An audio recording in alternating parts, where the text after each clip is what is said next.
आजकल जो भी FL स्टूडियो डाउनलोड कर लेता है वो प्रोड्यूसर है, जिसने तो यूट्यूब के लेसन देख लो प्रोड्यूसर है। जितनी बैंडविड्थ और जितनी एक विजिबिलिटी मेरे को लेबल दे सकता है, मैं खुद इंडिपेंडेंट जितना मर्जी लगा रहा हूँ वो नहीं आने वाली।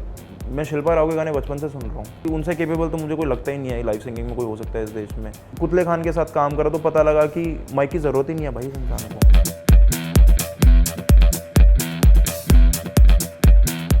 हर्ष, आपके लिए फैमिली सपोर्ट कितना इम्पोर्टेंट है फॉर एन आर्टिस्ट?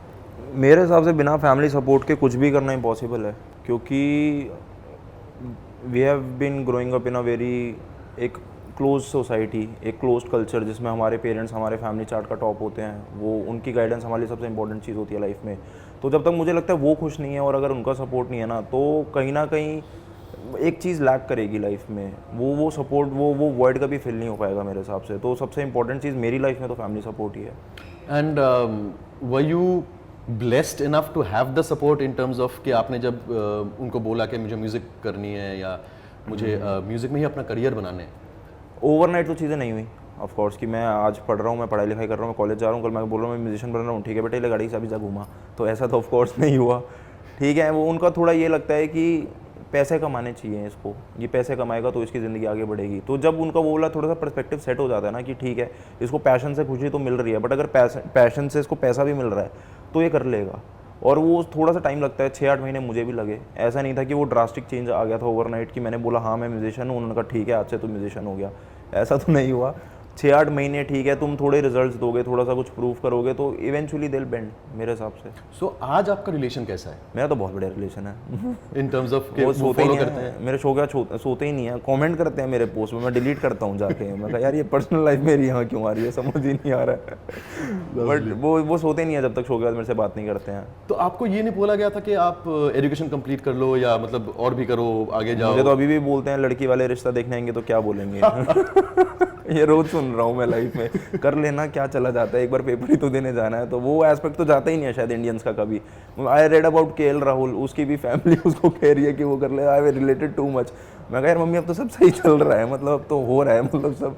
तो कहती नहीं यार MBA बहुत इंपॉर्टेंट है, तेरे ससुर को क्या बोलेंगे। मैंने कहा ये पर्सपेक्टिव कहाँ से आया इस कॉन्वर्सेशन में wasn't it about me being educated, मेरा ससुर कहाँ से घुसा इस कॉन्वर्सेशन में। करूँगा मेरे बाप के आर्ट्स में MBA भी ख़त्म करूँगा, मेरे को लग रहा है जितना प्रेशर है। बट ठीक है थोड़ा गुड प्रेशर है, वो थोड़ा नेगेटिव वाला प्रेशर नहीं है। अब थोड़ा हंसी मजाक में बोलते कर ले बेटा ऐसे, पहले तो बर्बाद हो चुका है तो बर्बाद हो जाएगा, तो थोड़ा सा चेंज तो आया drastic. Lovely. The music industry is a very difficult place to negotiate as an independent artist. मतलब आपको पता नहीं रहता, कोई सिखा पढ़ा के आपको इंडस्ट्री में डालते नहीं है, आप आ जाते हो फिर उसके बाद समझते हो। How do you choose people with in the industry? इसका ना कोई हार्ड एंड फास्ट रूल ही नहीं है, ना कोई इसका थ्योरम है कि A+B डालूंगा तो C आ जाएगा, या मेरे को पहली बार में ही बंदा मिल जाएगा या दूसरी बार में ही बंदा मिल जाएगा। ये पूरा का पूरा सीन हिट एंड ट्राई पे चलता है and it's all about the vibe. मैं गाने कर रहा हूँ, मैं कई बार एक इंस्ट्रूमेंटलिस्ट के साथ बैठा हूँ, मैं 2-2 दिन उसके साथ बैठा हूँ, मेरे को वाइब ही नहीं आई। 2 हफ्ते बाद मैं परेशान हो चुका हूँ ज़िंदगी से कि भाई मेरे साथ फ्लूट हो ही नहीं पा रही, फ्लूट मुझे बजानी आती ही नहीं है, इंस्ट्रूमेंटलिस्ट मेरा कर नहीं पा रहा है। इमीडिएटली मुझे एक बंदा मिल जाता है जो 15 मिनट में वो काम करके चला जाता है। तो ये पूरा का पूरा मेरे हिसाब से ट्राइड एंड टेस्टेड वाला सीन है, क्योंकि तुम्हें नहीं पता कि सामने वाला कितना ज़्यादा एक चीज़ कर सकता है या फिर उसकी कैपेबिलिटीज़ कितनी है, और वो तुम पहली मीटिंग में जान भी नहीं सकते। तो मेरे हिसाब से you just have to be patient and you have to just trust the process कि हाँ प्रोसेस के साथ में चीज़ें बेटर हो जाएंगी। लवली। क्योंकि यहाँ पे ऐसा नहीं है ना कि ये बंदा IIT से डिग्री करके निकला है, ये तो गूगल कर ही लेगा। एग्जैक्टली। डिग्री यहाँ किसी के पास भी नहीं है इंडिया में, वहाँ तक अभी एजुकेशन पहुँच ही नहीं है कि अब हर बंदा साउंड इंजीनियर करके ही प्रोड्यूसर बन रहा है। आजकल जो भी FL स्टूडियो डाउनलोड कर लेता है वो प्रोड्यूसर है, जिसने तो यूट्यूब के लेसन देख लो प्रोड्यूसर है। म्यूज़िक थ्योरी तो बहुत ही कम लोग मेरे हिसाब से पढ़ के बोलते होंगे कि हाँ हम म्यूज़िक प्रोड्यूसर हैं। तो वो कोई एक चीज़ है ही नहीं लेबल करने के लिए किसी आर्टिस्ट को कि इसने यहाँ से कर रखा है तो ये कर ही लेगा। तो वो ट्रस्ट द प्रोसेस वाला सीन है इंडिया में। तो mostly that I have seen, लोग अच्छा लिख रहे हैं, लोग बहुत अच्छा लिख रहे हैं, बट उनको रैप स्कीम या राइम स्कीम नहीं पता, but they are writing it good. तो वो थोड़ा सा एक एजुकेशन की मेरे हिसाब से वो एक ब्रेक है इंडिया में, बट इवेंचुअली अच्छे लोग मिल ही जाते हैं। आपके साथ भी ऐसे कई इंस्टेंसेस हुए होंगे जहाँ पे यू डिड नॉट अंडरस्टैंड कि मैं किसके साथ किसको ट्रस्ट करूँ विथ माई वर्क और किससे नहीं। How did you overcome that? ये कैसे हुआ? Because it's a restrictive process, मतलब आप बड़े नहीं बन सकते हो अगर आप शेल में चले गए तो। I am working with Rohit and अनुभव, 2 पार्टनर हैं मेरी एजेंसी के जिनके साथ मैं काम कर रहा हूँ। इससे पहले और 2 लोग थे, उससे पहले और 2 लोग थे, उससे पहले और 2 लोग थे। तो एक दिन में तो आके लैंड मैं यहाँ पे नहीं हुआ हूँ। Over a period of 4-5 years यहाँ वहाँ का मतलब ऐसी तैसी होने के बाद एक इवेंचुअली बंदा लैंड करता है एक सैचुरेशन पॉइंट पे कि भाई अब जो है यही है। There are 2 perspectives about it. एक तो है कि एक इंसान को खुद को बड़ा बनना है और वो तुम्हारे साथ आके सोचता है कि वो खुद बड़ा बन जाएगा, तो वो खुद को बड़ा बना लेता है। दूसरा पर्सपेक्टिव होता है कि उसको तुम्हें भी बड़ा बनाना है और तुम्हारी ग्रोथ से उसकी ग्रोथ होती है। तो जब तक वो तुम्हें वो दूसरा वाला पर्सपेक्टिव नहीं मिलता ना, जब तक मेरे हिसाब से वो एक्सप्लॉयटेशन ख़त्म नहीं होती आर्टिस्ट की इवेंचुअली। तो मुझे वो 3-4 साल बाद जाके मिला कि वो उन लोगों को पैसा, ग्रोथ, फेम, नाम मेरी ग्रोथ के बाद इम्पोर्टेंट है इवेंचुअली, तभी हम आज साथ में काम कर रहे हैं। Right, taking the conversation forward, you are a big believer in originality. Of course, मतलब आपने ये भी मेंशन किया है कि जो 10 लोग कर रहे हैं मैं भी अगर वही करूँ तो फ़ायदा क्या है? एग्जैक्टली वो मैं 11वां हो जाऊंगा, उससे ज़्यादा क्या होगा? Exactly. So how do you maintain originality as an artist? मतलब वो क्या है जो जो आप ओरिजिनलिटी बोलते हो जिस चीज़ को? ओरिजिनलिटी वो एक चीज़ है जो सिर्फ तुम करते हो और कोई और नहीं करता मेरे हिसाब से।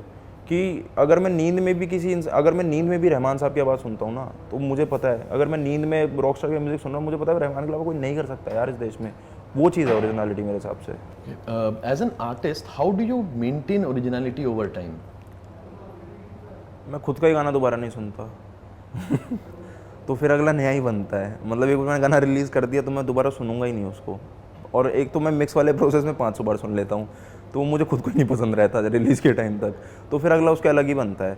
और मेरा हमेशा ये एक रहता है कि इसमें वो एक पर्सपेक्टिव डालूँ कि जो कोई और नहीं सोच रहा है।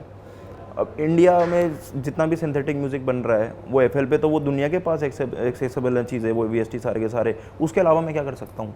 मैं अगर गली में ढूंढ के एक तुम भी ला सकता हूँ जो कोई और एक्सेसिबल नहीं है किसी के, तो हो गया ना मेरा म्यूज़िक अलग।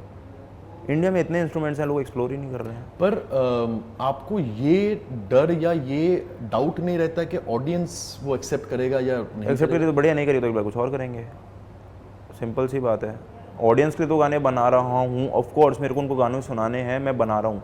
बट जब तक उनको भी कुछ नया नहीं दूंगा तो मुझे कैसे पता लगेगा कि ये वाला पहले से अच्छा है या ये वाला पहले से बेकार है?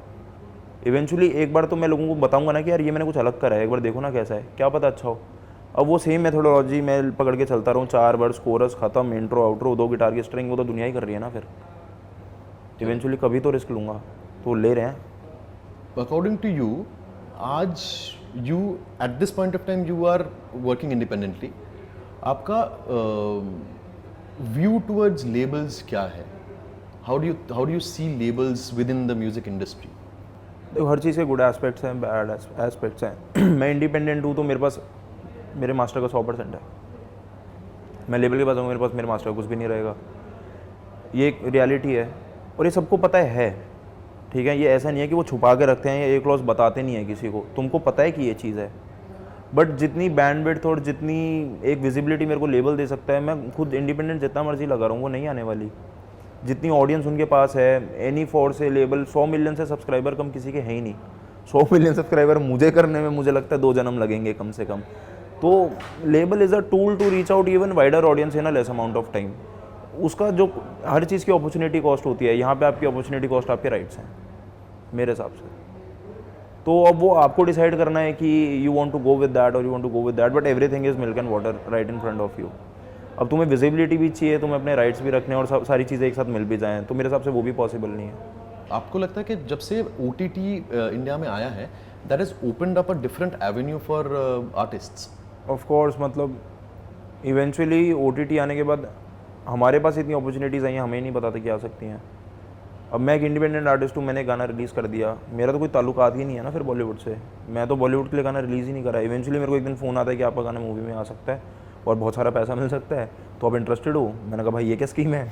तो फिर मुझे पता लगता है कि सिंग करके भी कोई चीज़ होती है तो इवेंचुअली वो एक अपॉर्चुनिटी है जो क्रिएट हुई OTT के चक्कर में। उसके बाद हमने वो चीज़ एक्सप्लोर करी, तो फिर हमें 100 चीज़ें और पता लगी कि सिंक हो सकता है, अडेप्टेशन हो सकता है, तुम BGM कर सकते हो, तुम 100 चीज़ें और कर सकते हो। And that has made it very accessible to artist like us, कि वहाँ पे सिर्फ उनको वही आर्टिस्ट नहीं चाहिए जिनके नंबर्स बहुत बड़े हैं उनको, क्योंकि आधी से ज़्यादा OTTs जो हम देखते हैं दैट इज़ वो मेन स्ट्रीम चीज़ें हैं ही नहीं। वो खुद भी अंडरग्राउंड काम कर रहे हैं, उनको काम भी अंडरग्राउंड चाहिए, तो that opens up a very wider space for artist like us. Right. You have also collaborated with lot of artists, Lot of lot of different artists जिनके बैकग्राउंड्स बहुत अलग है आप जो गाना नॉर्मली करते हो या बड़े हुए सुनते हुए. Now coming from that space, how do you look at collaborations? मतलब आपको कैसे समझ में आता है कि अच्छा मुझे इस बंदे के साथ या इस आर्टिस्ट के साथ मुझे कोलैबोरेट करने हैं? It's all about the vibe और it's all about the direction. And गाना बनने से पहले गाने का विजन होता है, जहाँ पे मैं गाने को बनने के बाद देखता हूँ तो मैं कोलैबोरेशन उसी हिसाब से करता हूँ. और कोलैबोरेशन के लिए मैं नंबर्स और आर्टिस्ट का नाम सबसे बाद में देखता हूँ, क्योंकि सबसे पहले मेरे को अपनी ओरिजिनलिटी मेंटेन कर लिया लाइफ में, क्योंकि वो तो मेरा गोल है लाइफ में कि ओरिजिनल नहीं होगा तो फिर वो मेरा फिर म्यूज़िक लगेगा ही नहीं ना एक अलग तरीके से. कुछ लोग आपको इंस्पायर भी कर जाते हैं. अब मैं शिल्पा राव के गाने बचपन से सुन रहा हूँ तो मैं क्यों नहीं चाहूँगा कि मैं एकदम उनके साथ काम करूँ, क्योंकि उनसे केपेबल तो मुझे कोई लगता ही नहीं है लाइव सिंगिंग में कोई हो सकता है इस देश में. मैं एक शो पे गया, मैंने एक आर्टिस्ट को देखा शंकुराज कॉन्वर को गाते हुए, वो 20,000 लोग रो रहे हैं उसका गाना सुन के, तो मैं क्यों ना उसके साथ काम करूँ जब उसमें. And artist like this are so inspiring and इनसे सीखने को इतना कुछ मिलता है. अब कुतले खान के साथ काम करा तो पता लगा कि माइक की ज़रूरत ही नहीं है भाई इस इंसान को. तो वो एक ओरिजिनलिटी फैक्टर भी ऐड करता है, वो एक गाने में पोटेंशियल और वर्थ भी ऐड करता है, और वो एक कोलैबोरेशन का स्केल बहुत ऊपर लेके चला जाता है. क्योंकि in the end I am a producer, I am a composer. In the end मैं एक गाने में उतनी ही वैल्यू ऐड कर सकता हूँ, but I need someone to sing over it. मैं खुद नहीं गा रहा हूँ वो गाना, तो वो चीज़ लोगों तक किस बेस्ट तरीके से पहुँच सकती है और कितनी आसानी से पहुँच सकती है, मेरे हिसाब से collaboration is all about that. How do you look at social media? मतलब आप उस सोशल मीडिया को ट्रीट कैसे करते हैं? बढ़िया चीज़ है.